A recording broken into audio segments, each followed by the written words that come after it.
Up, get us going. Hey, how you guys doing? Thanks for being on. I guess for both you guys, I wanted to ask Eric, maybe you could take it first. We talked to Landon after the game the other day. He obviously had a really good game individually, but he was talking about how stats really don't matter to him. He wants to win. Um, what do you think that says about Landon? He's a guy that got a lot of preseason hype, but he seems like a really strong leader. Kind of, how do you think he carries himself that way? Maybe Eric, you could take it first, and then Brad.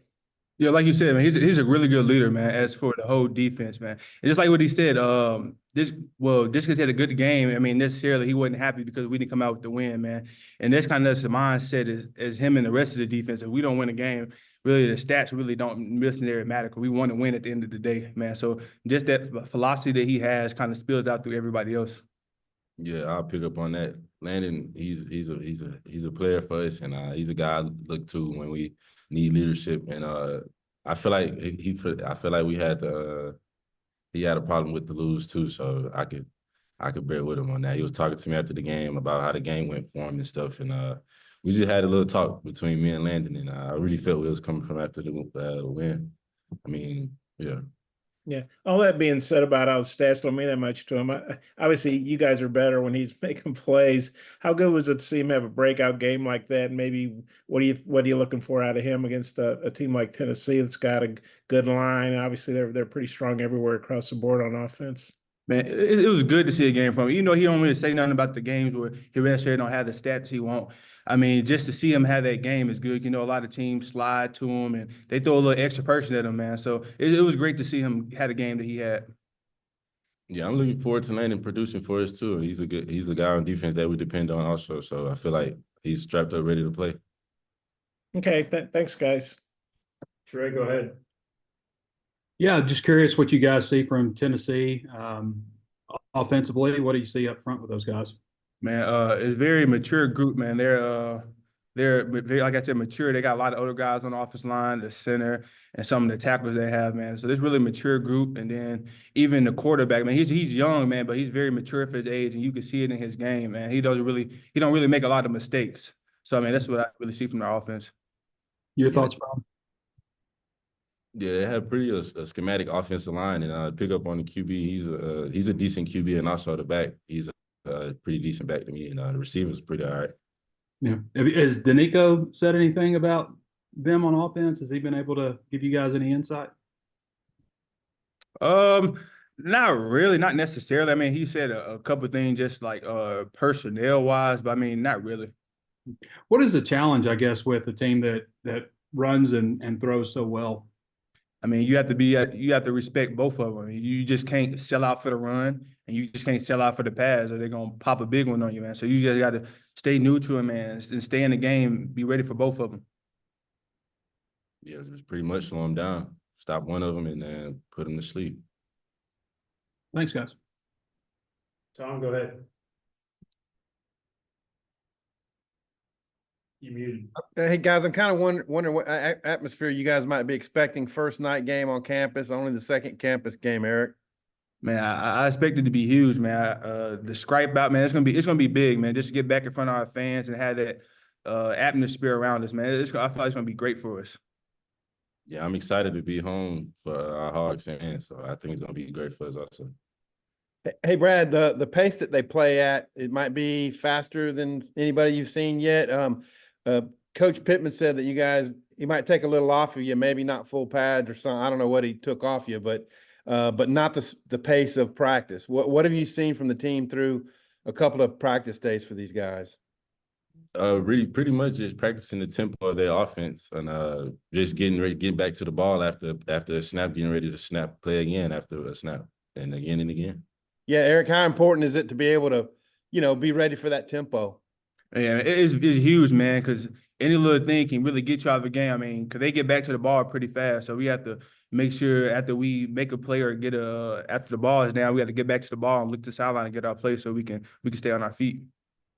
And then I had a question about the total yardage y'all gave up against A&M and the run game. It just really was decent numbers until right at the fourth quarter. What did you take away from that game in terms of what you need to close out a game like that? I mean, just be dominant every quarter. I mean, it was just really, you look at it, it was the drive where we kind of let up a lot.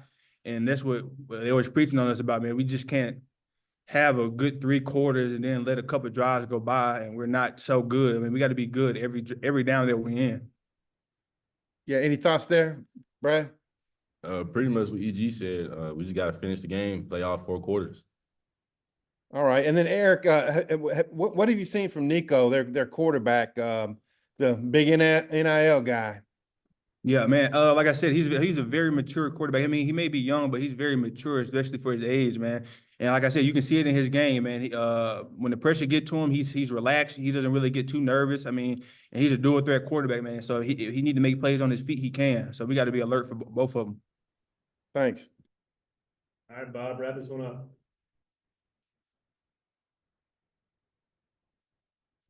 Muted, you're muted.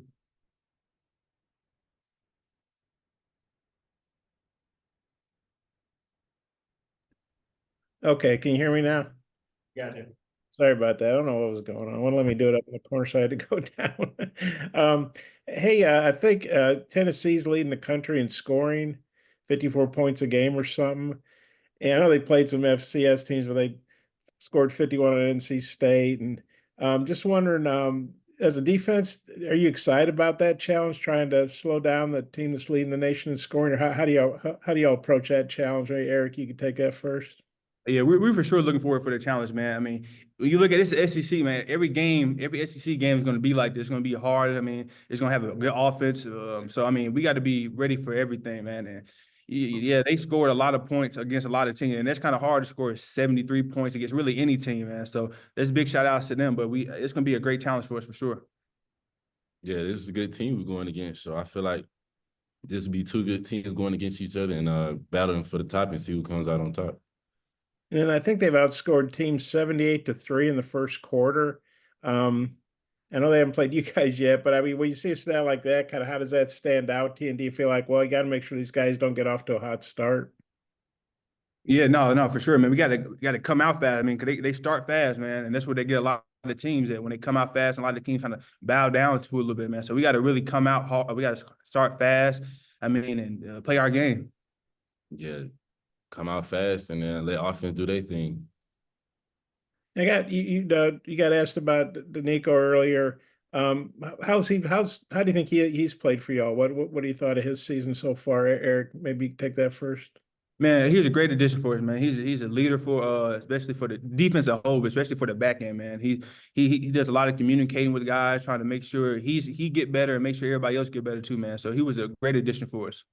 Yeah, Nico, he's a hell of a player to meet. He fit in well with our defense, and he's a good player to me. So. And he obviously came from Tennessee to here. Do y'all get a feeling he's a little extra excited about this game, or playing his old team? Of course, it happens now a lot with NIL or the transfer portal. But what you guys have any thoughts on maybe how he feels about playing Tennessee? I mean, he hasn't really said nothing about it, but I'm pretty sure he's excited. So is Addison, man. I'm pretty sure both of them excited just to get back and play against their teams, old teams. You got a thought on that, Brad? Yeah, I hope. I mean, I feel like Nico is playing with a chip on his shoulder this week. Also, Addison, I see an attitude at practice. He's practicing way better. He's practicing faster this week, so I can see the difference in his attitude this week going into Tennessee. Okay, thanks, guys. Good luck.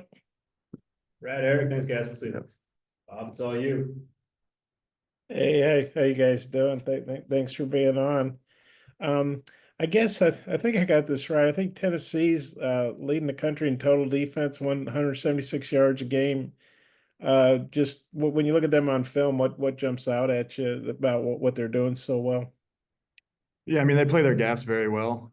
This is probably the most talented D-line we've gone up against so far this year, and it'll definitely be challenging. And that's something we're trying to replicate in practice and prepare for. This linebacker core, I'll let TeSlaa handle the secondary, but the linebackers definitely fill their gaps hard, and we just have to have great communication, get on our spots, and then block the play as it's designed and execute. Yeah, I'd say to follow up what Braun said, kind of piggyback off what he said, that they're a very talented football team and they're a well-coached football team.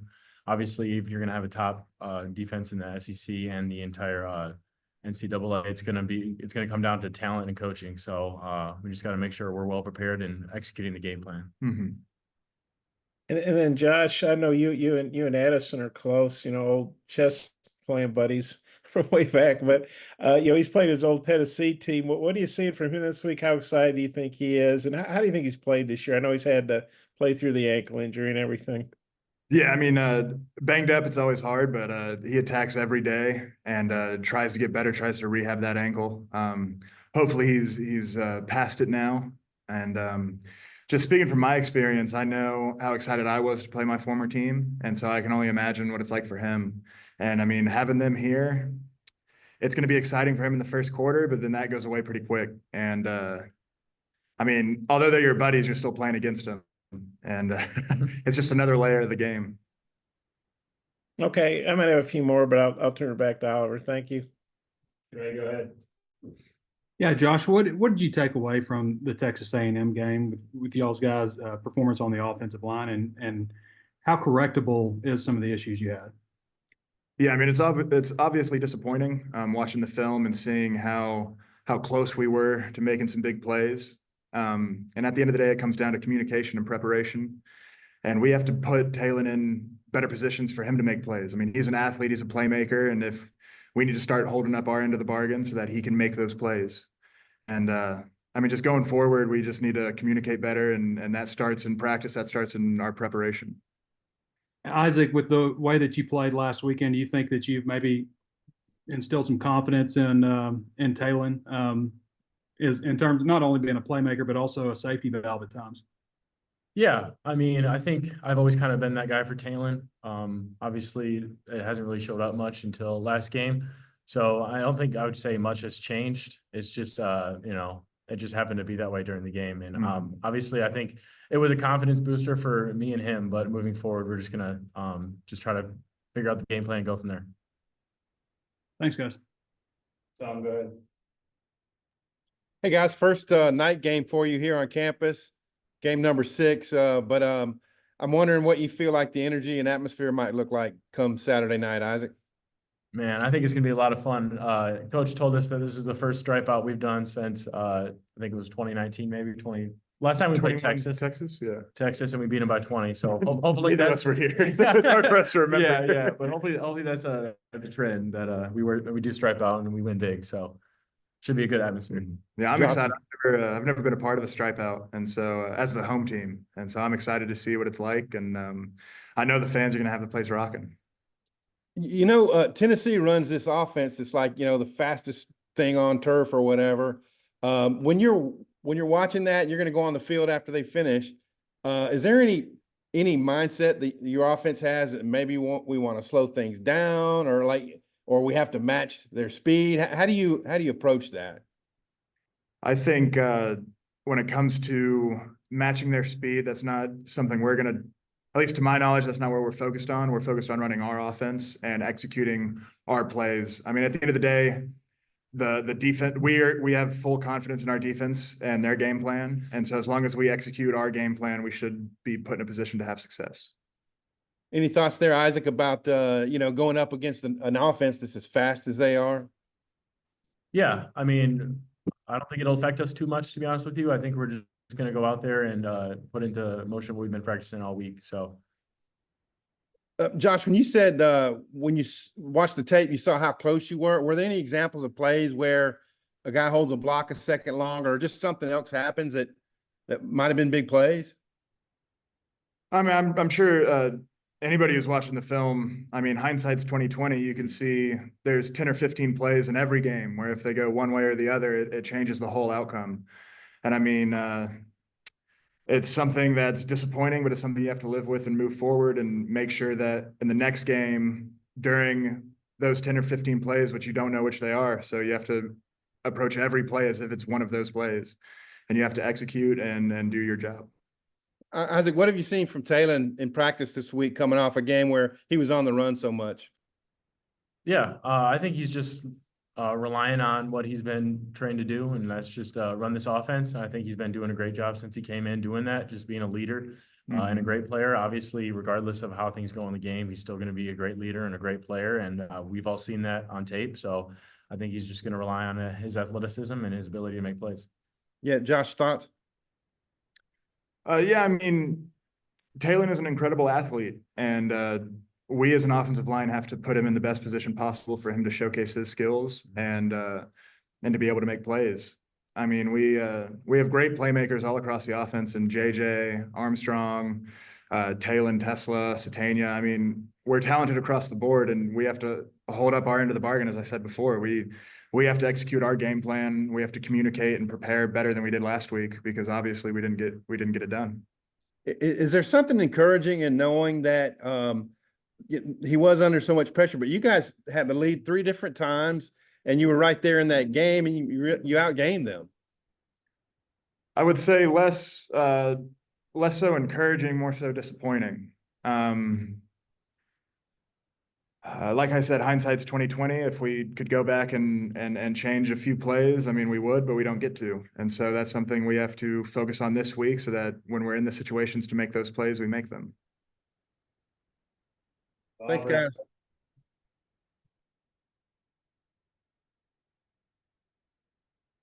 Bob?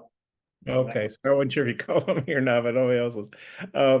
Hey, Josh, I saw a picture of this, and I saw some video of this right after the game. You guys were still on the field, and you were, I guess, having a moment with Talon. Would you mind sharing kind of what that was about, maybe what you were saying to him or how he was responding? Would you mind sharing that? Yeah, so me, Taylor, Addison, and I try to pray before every game and then after every game. I wasn't able to find Addison at the time, so I just went up to Taylor, and me and him said a quick prayer, because no matter the outcome of the game, we want to give glory to God. I mean, that's our creator. That's who we give the glory to. And so I'm sure he's all right with me saying this, but whenever he makes a good play on the field, whenever I make a good play on the field, all the glory goes to God. He's our purpose. He's why we play the game. Do you find after a tough loss like that to be somewhat comforting, or just kind of how does that make y'all feel? Do you mean religiously? I guess just emotionally, however you want to respond to it. I mean, for me, I approach it as God has a plan for my life, and although I don't always agree with his plan, obviously it was his design for us to lose that game because it's what happened. And so I take not necessarily comfort, but I know that God has a plan for my life, and ultimately it is for good. And it's not for me to decide whether it's the right step or the wrong step. I mean, he's the designer of the universe, and if he says this is how it's supposed to be, that's how it's supposed to be. And Isaac, Sam was saying after, or I think maybe he was saying this Monday. He may have said after the game, I can't remember, but he said he really loves you. He loves all the guys, but he really loves your attitude. You hadn't caught any. I'm sure he loves Josh too. He said, I don't think you'd caught any passes the week before, and had broken a long streak. I think you'd had catches in, I don't know, 25, 26 games, whatever it was. And then you come back and have a big game. He said he just really loves your attitude. I guess what's the key to that? I mean, you're catching passes, and then you don't catch any, and then you have a big game. Kind of what's the key to not getting frustrated or staying upbeat or whatever the case might be? Yeah, I'd say at the end of the day, regardless of statistics or how I play in a game, I know my ability, and I believe in myself. Obviously, I have a big game or I have no catches, regardless of how the outcome is. I don't let the outcome determine how I feel about myself. I feel about myself because I know that I put the work in throughout basically my entire life to get to this point. So I just rely on that. And for both you guys, I mean, you all play a bunch of ranked teams. You've already played 2. You're going to play 4 or 5, however many more. But right now, Tennessee's number 4, and they're the highest ranked team on your schedule as of right now. How much does that add to it? And you got the big ABC crew, Kirk Herbstreit and Chris Fowler are in doing it. And I know all the games are on TV now, but does that add a little extra excitement? You're playing a number 4 team, and you got ABC. It's the marquee game of the weekend. Yeah, I'd say, I mean, the bells and whistles or whatever. We're here to play football. Like Coach Pitt was talking about in meetings today, like just because they're ranked number 4 and they wear the orange, they got the T on the side of the helmet, that doesn't mean they're gonna, have any sort of advantage over us. So we're just ready to roll that ball out there and start playing. Mm-hmm. I agree. Ditto. Ditto. Okay. I appreciate it, guys. Thank you. What's up, guys? We'll see you Saturday.